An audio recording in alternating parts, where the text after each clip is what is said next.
The sport of IndyCar racing has been around for over 100 years. In that time, several of America's top open-wheel drivers have caught the itch to try their luck in Formula One. With rumors swirling that Colton Herta may be making a switch from IndyCar to Formula 2 in an attempt to gain a super license, I thought it would be fun to look back at the history of IndyCar drivers racing in F1. The first caveat of the video is that from 1950 to 1960, the Indianapolis 500 did count towards the F1 championship, even though there was very little overlap in drivers and teams. If we really want to get technical, everyone who started the Indy 500 in those 11 years was an IndyCar driver trying F1. But in reality, Indy was far removed from Grand Prix racing. Who was really the first IndyCar driver to start a Grand Prix? And beyond that, who was the first to make a permanent jump over? Things got interesting when the United States Grand Prix made its first appearance on the World Championship calendar in 1959, held in Sebring, Florida. A lot of the American drivers that made one-off appearances were sports car drivers who already had contacts with teams from Europe. However, there is one extremely notable exception. Rodger Ward was that year's Indianapolis 500 winner, and he appeared at the request of race organizer Alec Ullman. But there was no team or Grand Prix car waiting for him. Ward would have to provide the equipment himself. Astonishingly, Ward brought out his midget car and entered it in the race. He qualified 43 seconds off the pace and retired at halfway with a clutch failure. Ward went on to make one more F1 appearance in the 1963 USGP, this time at Watkins Glen in a much more traditional Formula One car. We'd have to wait a while to come across someone that made a full-time switch. The two series became much more compatible with each other after the rear-engine revolution overhauled the Indianapolis 500. Indy cars would start to resemble Grand Prix machinery rather than the front-engine roadsters. Pretty much all of the American drivers in Formula One at the start of the 1960s had backgrounds in sports car racing, like Phil Hill, Richie Ginther, and even Dan Gurney, who was already an F1 podium finisher before he ever started a USAC Champ Car race. Peter Revson also had a sports car background, but his appearances for McLaren, particularly during the 1971 Indy 500 when he finished second, helped him land a seat at the F1 team for 1972. The first tried and true IndyCar driver that made a full-time jump to Formula One, in my opinion, would have to be Mario Andretti. Mario made several one-off appearances in F1 for Lotus, March, and Ferrari, winning the 1971 South African Grand Prix with the Scuderia. But it wouldn't be until 1975 when he contested all but 2 rounds for the ill-fated Parnelli-Jones Racing Team, who Mario had driven for in USAC competition. The project aimed to bring both driver and team into F1, but it was hurt by a lack of competitive equipment. The 1976 Grand Prix at Long Beach would be their last in F1, but Mario immediately signed with Lotus for the rest of the season. The partnership between Andretti, Colin Chapman, and Lotus from 1976 to 1980 would produce 11 wins and the 1978 driver's title. Getting to drive for Lotus in Formula One, while still making appearances in IndyCar for Team Penske, just solidified Mario's reputation as one of the most versatile drivers ever. His win in the 1978 USAC race at Trenton made him one of only 2 drivers to win an IndyCar race in the same year they won the F1 driver's title, the other being Jim Clark, who won the 1965 Indy 500 and the World Championship. After one disappointing season with Alfa Romeo in 1981, Mario hightailed it back to IndyCar, now under the control of CART, for 1982. His final F1 podium fittingly came at Monza for Ferrari that year, as he was called upon after Didier Pironi's career-ending accident. But as Mario went in one direction, several drivers bounced between both series. Danny Sullivan may have raced in Junior Series in Europe, but in 1982 he made his first starts in CART and looked to be set for a future IndyCar career. That was until Tyrrell's main sponsor Benetton demanded an American driver for 1983. With none of the veterans in IndyCar taking the bait, Tyrrell and Benetton signed Sullivan, presumably due to his experience in Europe. Overall, it was a disappointing season that saw him score points only once, with a 5th place in the Monaco Grand Prix. It was for the best, however, as Sullivan returned to CART in 1984 and scored 3 wins before signing with Team Penske in '85. That would prove to be a fruitful partnership, as Sullivan infamously won the 1985 Indy 500 after spinning out, and would go on to win the 1988 CART Championship. Sullivan's F1 foray ended up coming at the start of his IndyCar career rather than at his peak, but the fact that he ran a full season in F1 after racing in IndyCar earned him a spot on this list. Other drivers like Bobby Rahal and Teo Fabi ran in F1 before their Champ Car days, so it's hard to say that they really jumped over, although Fabi bounced back and forth over the course of the 1980s. Eddie Cheever might be remembered more for his kart and IRL stints by younger fans, but he had a whole 10-year F1 career before coming to IndyCar full-time. Another name I'll give a shout out to is Roberto Moreno, who had a long career of pretty much driving whatever he could get his hands on. He spent 1985 and 1986 in kart, before embarking on a career in F1 driving horrendous machinery that often saw him fail to even pre-qualify for races. His brief tenure in a good car for Benetton saw him finish second in the 1990 Japanese Grand Prix, but that was short-lived as he was released by the team before the end of 1991. Like Teo Fabi before him, Moreno would find himself in F1 one year and in kart the next. In 1995, he drove for F1 backmarker Fordy Corsa, and in 1996, he drove for IndyCar backmarker Peyton Coyne Racing. Moreno spent the next 3 seasons as a super sub in kart, being relied upon by both Newman Haas and Pac West whenever their regular drivers had to miss races. 2000 was arguably the peak of Moreno's career, as he signed with Patrick Racing for the full kart season. Remarkably, at the age of 41, he put together a season that saw him win at Cleveland and contend for the championship before coming home third in the standings. He was incredibly popular with fans and in the paddock, and I'm glad that he was able to finally see some stability before his career ended. Despite the ongoing divergence in technological advancement between an F1 car and an Indy car, the 1990s were really the peak of IndyCar drivers earning rides in F1. It shouldn't come as a surprise. IndyCar under kart management was a loaded series that was starting to gain more recognition internationally. So much so that Nigel Mansell signed with Newman Haas for 1993. But as Red 5 came over to IndyCar, one of IndyCar's biggest names left for F1. To say Michael Andretti's short tenure in F1 was tumultuous would be the understatement of the century. Signing with McLaren, he'd be up against Ayrton Senna as his teammate. And McLaren was no longer the dominant force, as Williams had overtaken them. However, there were a few other factors that proved more difficult. Firstly, Michael needed to learn the tracks, but he wasn't going to get that chance. Starting in 1993, F1 rules stated that you could only do 23 laps in practice and only 12 laps during a qualifying session.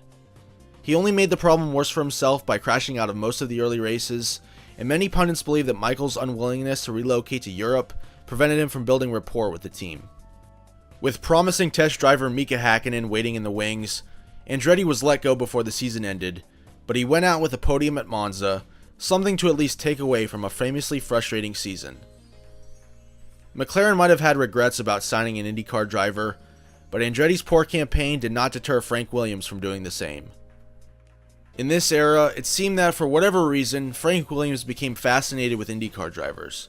First, he personally arranged a test for Al Unser Jr. in 1991 at Estoril, much to the chagrin of technical director Patrick Head. Jacques Villeneuve was a young up-and-comer in the IndyCar ladder, but like Andretti, benefited from having a famous last name. After claiming a maiden win in kart at Road America in 1994, Villeneuve romped to both the Indy 500 crown and Series Championship in 1995. Williams engine supplier Renault made their interest in Villeneuve pretty clear, and after a test at Silverstone in August of 95, a deal was reached. Villeneuve would be going from the championship in IndyCar to the dominant team in F1, and although he lost out on the title to teammate Damon Hill in 1996, he narrowly clinched the World Championship of 1997, following a titanic battle with Michael Schumacher. Williams lost their competitive advantage in 1998, and Villeneuve departed the following season. When that seat opened, Frank Williams went back to the IndyCar well and plucked a huge name. Now, Alex Zanardi had been a Formula 1 driver before. It's a little bit of cheating on my part to include him, when I previously said I wouldn't count people like Teo Fabi as an IndyCar driver because he originally was an F1. But I think in this case it's a little different because Zanardi became a superstar in American open wheel racing. You can't tell the story of 1990s IndyCar without mentioning Zanardi. After narrowly missing out on the title in his rookie kart season, Zanardi went on a tear in 1997 and 1998, winning back-to-back titles and winning fans and haters alike with an aggressive, entertaining driving style. He was on top of kart, and since this was during the split, Ganassi was still a few years away from returning to the Indy 500. There was nothing left for Zanardi to prove in the States. If he was going to return to F1, he needed to do it now. Unfortunately, his highly publicized time at Williams in 1999 was a disaster to say the least. He was comprehensively outperformed by teammate Ralf Schumacher, and Zanardi failed to score any points. He could never come to grips with the grooved tires that had been introduced in F1 since he last drove in the series. His 3-year contract was terminated after just one season. While Zanardi was struggling in F1, his own replacement at Ganassi was very much not struggling at all. In releasing Zanardi to Williams, Chip Ganassi needed something in return. Frank Williams offered him the services of his test driver, the 1998 Formula 3000 champion, Juan Pablo Montoya. Montoya was an instant sensation in kart. Sure, Ganassi was the best team, but he took to the series like a duck to water. Despite a late season collapse at Houston and Surfers Paradise, Montoya hung on to win the 1999 kart title. He was in high demand in F1, but still under contract with Williams. However, Williams had come across another young prospect by the name of Jenson Button. Button was signed for the race seat in 2000, but Montoya's campaign that year made up Frank's mind. He dominated Champ Car races before his engine would inevitably give up, preventing him from going back to back. However, Ganassi crossed the picket line that year and entered the Indy 500, now under the control of the IRL. Montoya dominated and won the race, and with F1 teams clamoring for him, Frank knew what he had to do. Williams jettisoned Button and brought Montoya into F1 for 2001. Montoya as a driver was right at home in F1. His career only lasted 5.5 seasons, but he won 7 races, was a genuine title challenger in 2003, and won the Monaco Grand Prix, meaning that he had 2 legs of the Triple Crown completed. But Montoya on a personal level never really gelled with F1. His team bosses thought he was out of shape and uncommitted, and JPM openly remarked that he hated all the political games that went on. He missed the racing culture of America and moved into NASCAR for 2007. After Montoya, Williams stopped looking towards IndyCar for future driver hires. It made total sense. The Champ Car IRL saga diluted both series. There wasn't a point in hiring anyone from the all-oval IRL, and Champ Car was seeing declining grids and more paid drivers with each passing year. Even still, there were a few decent options left. Cristiano da Matta had long been associated with Toyota, from the kart ladder system all the way into the main series. He had driven for Cal Wells' Toyota powered team in kart, where he scored his first win at Chicago in 2000. When Michael Andretti left Newman Haas to begin his eventual takeover of Team Green, Toyota placed da Matta in Michael's seat. Winning the final 2 races of 2001 set the stage for da Matta, Toyota, and Newman Haas to dominate in 2002. He put together a show of force that saw him win 7 races and wrap up the championship early. At this time, Toyota had their brand new F1 team, and after getting rid of Mika Salo and Alan McNish, they brought da Matta over. Like Zanardi before him, da Matta didn't have anything left to prove in kart, and you never say no to what seemed like a good opportunity in F1. Although, as it turned out, Toyota in F1 was not a good opportunity, and da Matta, despite outscoring his teammate in 2003, was canned before the end of 2004. He returned to Champ Car, but his racing effectively ended on a full-time scale when he was seriously injured after hitting a deer during a test at Road America in 2006. He never raced in American open wheel racing again. While da Matta was going through all that, his replacement at Newman Haas, Sebastien Bourdais, made Champ Car his own. From 2004 to 2007, Bourdais won the Champ Car title every year. He was the show, and finally got an opportunity in F1 for 2008 with Toro Rosso. Unfortunately, Bourdais just had no luck in F1. Although he was outperformed by Sebastian Vettel, Bourdais had something bad happen whenever he was on course for a good result. In the season opener in Australia, Bourdais retired with an engine failure while 4th late on, but still was classified 7th. Then at Spa, a gamble to stay out on slicks in the wet saw him lose out on a possible podium position on the last lap as he tumbled down the order. In Japan, he was awarded a controversial 25-second time penalty that took him out of the points after a collision with title contender Felipe Massa. At Monza, he qualified 4th on the grid, but the car failed to start. He eventually started the race a lap down, while teammate Vettel went on to win and mark himself as the future Red Bull superstar. 2009 was just a disaster, and Bourdais was dismissed halfway through the season. Since then, we have not seen a full-time IndyCar driver make the jump to F1.